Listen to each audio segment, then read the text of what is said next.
আরো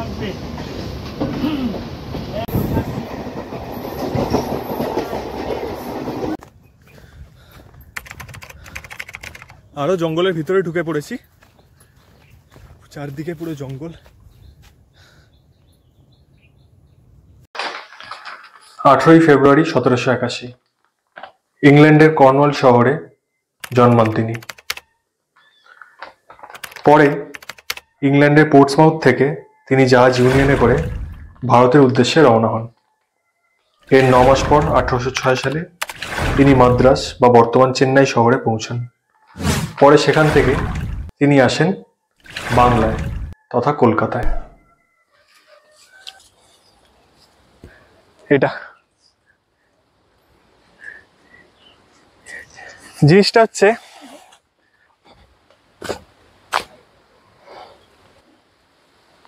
কাঁটার তার দেওয়া রয়েছে। কোনো জিনিস মানে কোনো কবরস্থান টাইপের কিছু একটা সোজা চলে গেছে এখান থেকে। স্যার জর্জ বার্লো ছিলেন তখন অ্যাক্টিং গভর্নর অফ ইন্ডিয়া এবং এর সময় হেনরি মার্টিনকে একজন পাদ্রী হিসাবে নিযুক্ত করা হয় ইস্ট ইন্ডিয়া কোম্পানি দ্বারা। তার মেন অবজেক্টিভ ছিল গসপেল প্রিচ করা শুধুমাত্র ইংলিশে, এবং তাকে এই আদেশ দিয়ে দেওয়া হয়নি বা এই আদেশ দেওয়া হয়নি যে তাকে বাঙালিদের সঙ্গে মিশতে হবে বা বাংলায় সে গসপেলটি প্রিচ করতে পারবেন। এই সময় শ্রীরামপুর ছিল ব্যাপটিস্ট মিশনারিদের base. William Carey, William Ward, Joshua Marshman প্রভৃতি ব্যক্তি তখন খুবই নামডাক।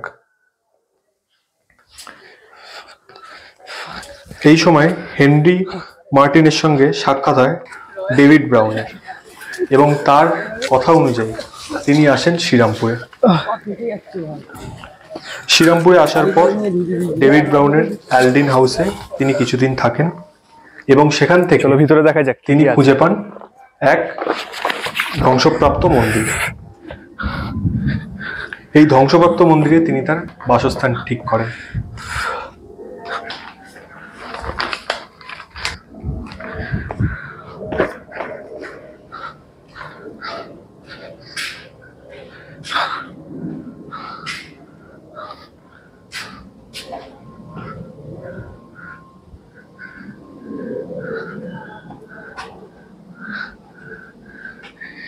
এইখানে কিছু মাটির কাজ করা ছিল যেগুলো ভেঙে গেছে, দেখতেই পাওয়া যাচ্ছে।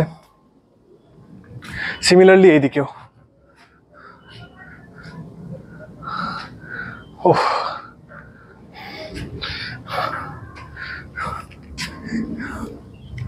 আরে এই হচ্ছে সেই নদী।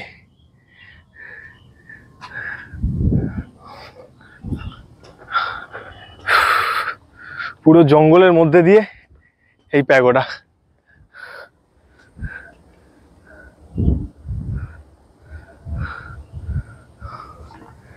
এবার প্রশ্ন আসতেই পারে, এই মন্দির বা হেনরি সাহেবের প্যাগোডা এটা কি সত্যি প্যাগোডা?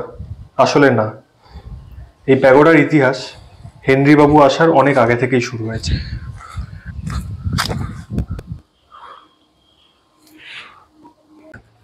জাস্ট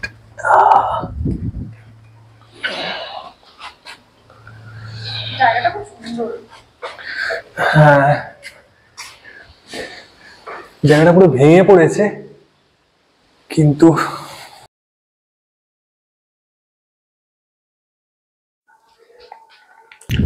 1577 সালে রুদ্রনারায়ণ তার জেঠুর সাথে থাকতে যান। তার জেঠু একজন ভক্ত ছিলেন কালীর।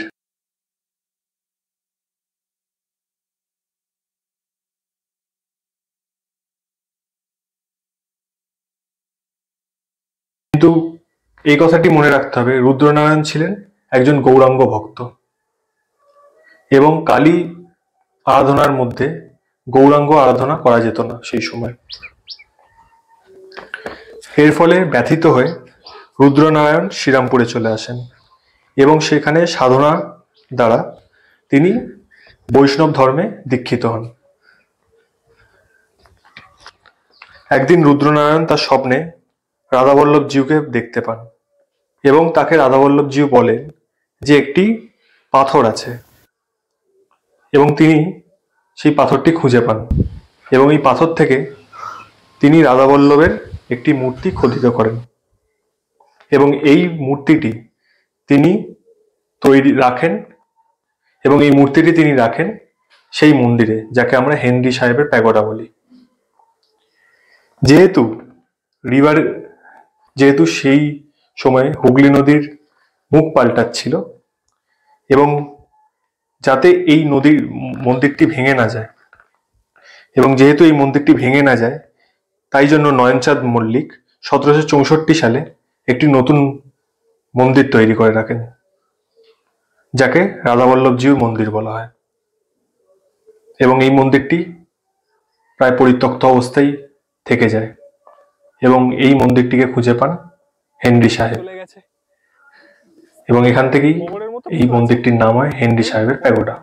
দেখো, ওহ, আরে এই তো এখান থেকে এই যে স্ট্রেট। ওহ,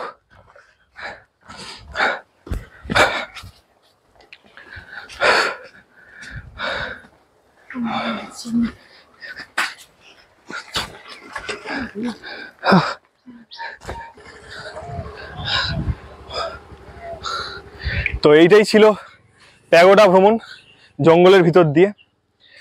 টোটাল জঙ্গলের, তোমরা যদি এখানে আসতে চাও, প্রথম কথা জলকল দেখতে পাবে জঙ্গলের ভিতর ঢুকে অন্তত 10-15 মিনিট ঢোকার পর, এবং এই জলকল দিয়ে আরো 10 মিনিট হাঁটলে দেখতে পাবে রাধাজিউয়ের মন্দির।